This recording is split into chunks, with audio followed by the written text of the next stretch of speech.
Subscribe करिए हमारे channel target UP TET CTET को और बेल आइकन को दबाइए। हेलो फ्रेंड्स, मैं रेनू स्वागत करती हूँ आप सभी भावी अध्यापक एवं अध्यापिकाओं का आपके अपने channel target UP TET CTET में। दोस्तों, आज यहाँ पर आपके फर्स्ट सेमेस्टर के संस्कृत विषय का सोल्यूशन लेकर के इस क्लास में मैं आई हूँ। अगर आप लोगों ने मास्टर क्लास अच्छे से देखी रही होगी, आपने सीरीज सॉल्व किया होगा राजन सीरीज पवन सीरीज के सारे प्रश्नों को, तो आज का ये पेपर आपका बहुत अच्छा हुआ होगा, क्योंकि बहुत सरल पेपर था। इतना आसान पेपर आज तक संस्कृत का कभी नहीं आया है। तो चलिए स्टार्ट करते हैं क्वेश्चन नंबर 1 से। क्वेश्चन नंबर 1 में हो सकता है थोड़ा सा आपको डाउट रहा हो, मार्गशीर्ष शब्द किस महीने का बोधक है, यानी कि किस महीने को संस्कृत में हम मार्गशीर्ष नाम से जानते हैं, क्वार, माघ, अगहन या पूस। तो राइट आंसर है अगहन को, ऑप्शन 3 यहाँ पर राइट आंसर हो जाएगा। ठीक है, इसके बाद क्वेश्चन नंबर 2 है, मधु शब्द का सप्तमी विभक्ति बहुवचन का रूप क्या है।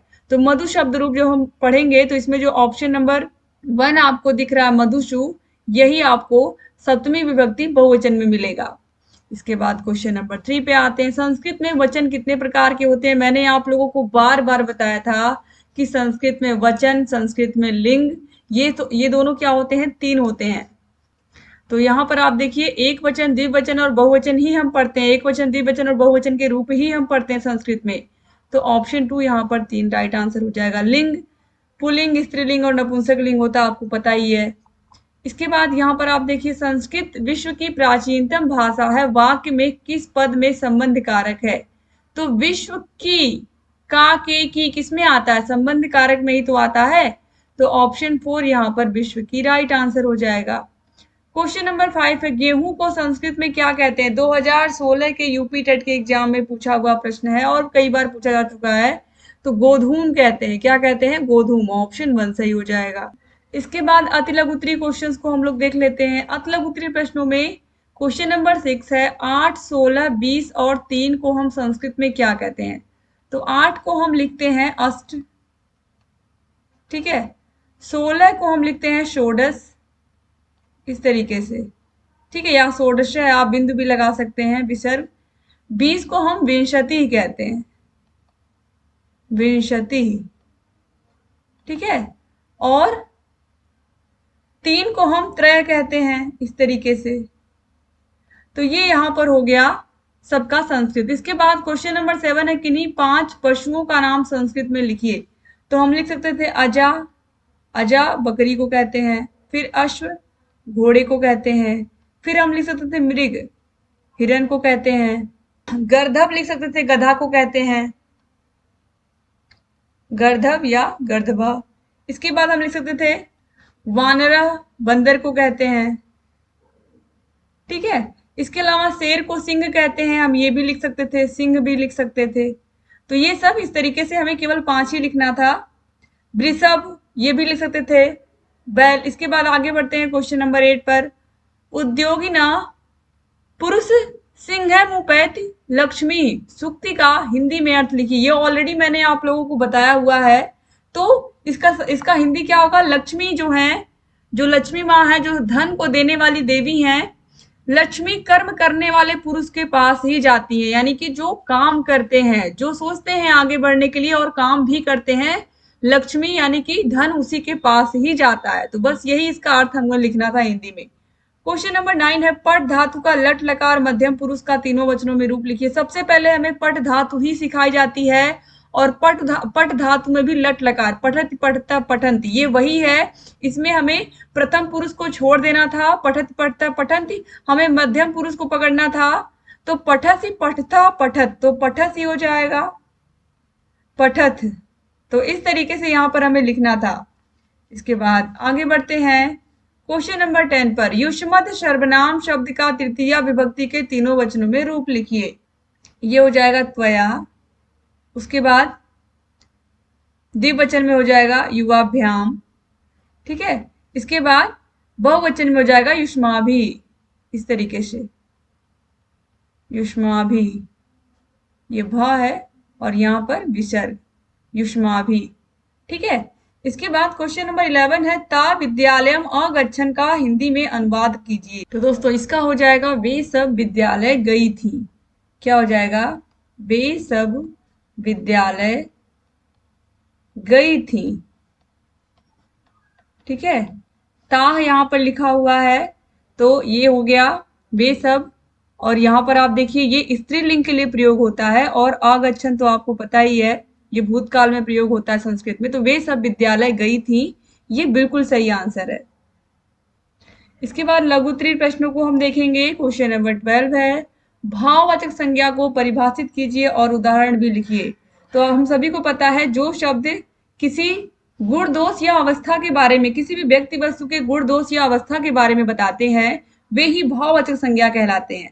जैसे कि मित्रता हुआ, इसके अलावा हम कह सकते हैं कि मिठास, खटास, थकावट, अपनापन, सुंदरता, मोटापा, मानवता, ये सब क्या है, भाववाचक संज्ञा, जिसको हम केवल महसूस कर सकते हैं, भावों को, जिसको हम खाली फील कर सकते हैं। ठीक है।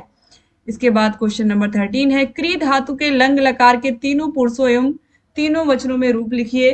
तो हमें इसको इस तरीके से लिखना था, अकरोत, यहाँ पर मैं लिख रही हूं अकरोत, अकुरताम, अकुरवन। आप मिला सकते हो अपना, आपने कैसे लिखा है इसको। ऑलरेडी मैंने बार बार आपसे कहा था कि आप लोग रूप जरूर याद कर लीजिएगा, शब्द रूप धातु रूप दोनों ही, क्योंकि एग्जाम में बार बार पूछता है। अकुरवन हो गया, ये हो गया प्रथम पुरुष। ठीक है, ये प्रथम पुरुष हो गया। इसके बाद मध्यम पुरुष हम देखेंगे तीनों वचनों में। तो मध्यम पुरुष, तो ये अकरो, अकुरुतम, अकुरुत। इसके बाद हम देखेंगे उत्तम पुरुष में, अगर हम उत्तम पुरुष में देखेंगे तो ये हो जाएगा अकुर्व, अकर्वम। दोस्तों यहाँ पर होगा अकर्वम, अकर्वम, अकर्वम, फिर अकुर्व, यहाँ पर होगा अकुर्व, मिला लीजिएगा आप लोग। और फिर लास्ट में है अकुर्म। तो इस तरीके से ये आपका हो गया लंग लकार।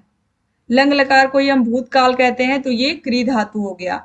इसके बाद संस्कृत भाषा में व्याकरण ज्ञान का क्या महत्व है। तो किसी भी भाषा का जो अस्तित्व होता है उसके व्याकरण पर ही टिका होता है, क्योंकि किसी भी भाषा को बोलने के नियम होते हैं, लिखने के नियम होते हैं। अगर हमें व्याकरण ही नहीं आए, किसी भी भाषा को ठीक ठीक बोलने के लिए, ठीक ठीक जानने के लिए हमें भाषा का ज्ञान अत्यंत आवश्यक होता है। यही आपको इसमें लिखना था, क्योंकि यहाँ पर देखिए महत्व ही पूछा है कि व्याकरण का क्या महत्व है। ठीक है, तो हर भाषा में जो व्याकरण है उसका एक अलग महत्व होता है। किसी भी भाषा को ठीक ठीक लिखने के लिए, ठीक ठीक पढ़ने के लिए, ठीक ठीक समझने के लिए और सही से बोलने के लिए हमें व्याकरण का ज्ञान होना बहुत आवश्यक है। तो आपको यही सारी चीजें इसमें लिखनी थी। इसके बाद क्वेश्चन नंबर 15 है, संस्कृत शिक्षण में इंटरनेट की उपयोगिता पर प्रकाश डालिए। तो संस्कृत की शिक्षा में इंटरनेट की उपयोगिता बहुत बहुत अच्छी बात है संस्कृत, क्योंकि इससे क्या फायदा होगा, संस्कृत भाषा को जो बहुत अच्छा उच्चारण कर सकते हैं उनकी ऑडियो वीडियो हम बच्चों को दिखा सकते हैं इंटरनेट के माध्यम से। बार बार हम रिपीट करके दिखा सकते हैं, जब हमारे पास नेट होगा तो उसको और अच्छे से बच्चों को हम पढ़ा पाएंगे। ठीक है, तो ये सारी चीजें होंगी। इसके बाद देखिए यहाँ पर आते हैं क्वेश्चन नंबर 16 पर, अधोलिखित वाक्यों का संस्कृत भाषा में अनुवाद कीजिए। तो पहला यहाँ पर देखिए हरि को नमस्कार है, तो इसको देखिए हम यहाँ पर लिखेंगे हरये नमः। अगर आपने हरये नमः लिखा है तो बिल्कुल सही है, हरये नमः। और मुझे पूरी उम्मीद है कि आपने लिखा भी होगा। हरि को नमस्कार है, हरये नमः, बस इतना ही आपको लिखना था। वह घर जाती है, तो इसका हो जाएगा सा गृहम गच्छति, सा गृहम गच्छति। बस आपको इतना ही लिखना था, सा गृहम गच्छति, ये हो जाएगा वह घर जाती है का। अब हम दोनों पढ़ते थे, इसका हो जाएगा हम दोनों पढ़ते थे, बहुत ध्यान से देखिएगा, आवाम अपठाओ, बस यही इतना होगा, आवाम अपठाओ।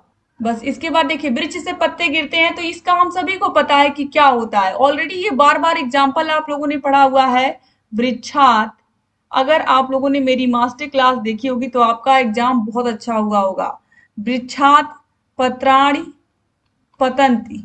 ठीक है, इसके बाद देखिए यहाँ पर एक श्लोक है, श्लोक के बारे में मैंने पहले ही आपसे कहा था, या तो लिखने को आता है या तो दिया ही रहता है पेपर में। तो देखिए यहाँ पर अर्थ पूछ लिया है, और जितनी चीजें मैंने आप लोगों को कहा था, गिनती कहा था, पशुओं के नाम कहा था, जितनी चीजें मैंने कही थी वो सब यहाँ पर देखिए पूछी हुई हैं।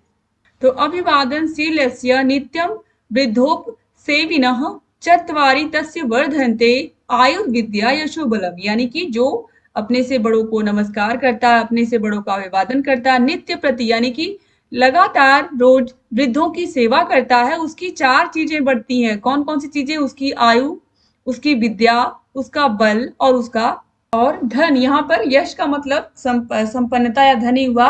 तो आयु, विद्या, यश और धन, ये 4 चीजें क्या होती हैं? बढ़ती हैं व्यक्ति की रोज अपने से बड़ों को अभिवादन करने से, उनकी सेवा करने से। तो आपको यही लिखना था, आयु, विद्या, यश और बल में वृद्धि होती है यदि हम अपने से बड़ों को नमस्कार करते हैं, अपने से बड़ों की, वृद्धों की सेवा करते हैं। इसके बाद क्वेश्चन नंबर 18 है, संस्कृत भाषा शिक्षण में आदर्श वाचन के महत्व पर प्रकाश डालिए। ऑलरेडी मैंने आप लोगों को लास्ट क्लास में ये बताया था, चैप्टर नंबर 7 में, कि आदर्श वाचन का मतलब क्या होता है। आदर्श वाचन हम उस वाचन को कहते हैं जो शिक्षक के द्वारा किया जाता है। शिक्षक द्वारा किए गए वाचन को आदर्श वाचन कहते हैं, क्योंकि हम ये मान के चलते हैं कि शिक्षक से गलती नहीं हो सकती है। शिक्षक जिन भी शब्दों का, वाक्यों का उच्चारण करेंगे वो बिल्कुल शुद्ध होंगे। ठीक है, तो आदर्श वाचन का मतलब यही है कि जब जब टीचर ठीक ठीक पढ़ करके ठीक ठीक पढ़ाएंगे, और जब ठीक ठीक पढ़ाएंगे बच्चों को, तो वो एक तरीके से आदर्श वाचन होगा, और बच्चे उस आदर्श वाचन का अनुसरण करके वे बच्चे भी उसी तरीके से उच्चारण करने का प्रयास करेंगे और संस्कृत भाषा को ठीक ठीक पढ़ना, लिखना और बोलना सीख पाएंगे। तो यही चीजें आपको इसमें लिखनी थी। तो मुझे पूरी उम्मीद है कि आपने पेपर बहुत अच्छा किया होगा। मैंने पूरी कोशिश की है पूरा सही से एकदम करवाने की आप लोगों को। थैंक यू सो मच दोस्तों, पूरा का पूरा पेपर देखने के लिए। अगर आपने मिला लिया तो आप जरूर कमेंट करिएगा कि आपका पेपर कैसा गया। और सेकेंड सेमेस्टर की तैयारी आप लोग हमारे channel target UP TET CTET से ही करिएगा, अगर आप चाहते हो कि आपके 95% से भी ऊपर मार्क्स आए, कि बहुत बहुत बेहतर तरीके से सेकेंड सेमेस्टर को मैंने पढ़ाया है। अगर आप लोग खाली क्लासेस को देख करके जाओगे, अच्छे से पढ़ोगे, तो आपके बहुत अच्छे नंबर आने वाले हैं। तो thank you so much class को पूरा देखने के लिए। क्लास को शेयर करना मत भूलिएगा, और अगर चैनल को सब्सक्राइब नहीं किया अभी तक तो प्लीज सब्सक्राइब कर दीजिए। एक बार फिर से आप सभी का बहुत बहुत धन्यवाद। आपको सारे के सारे विषयों के सोल्यूशन की लिंक डिस्क्रिप्शन बॉक्स और कमेंट बॉक्स में मिल जाएगी, तो सोल्यूशन जरूर देख लीजिएगा सारे विषयों का। जहां कहीं कोई भी डाउट हो आप जरूर कमेंट करिएगा। थैंक यू सो मच दोस्तों, जय हिंद।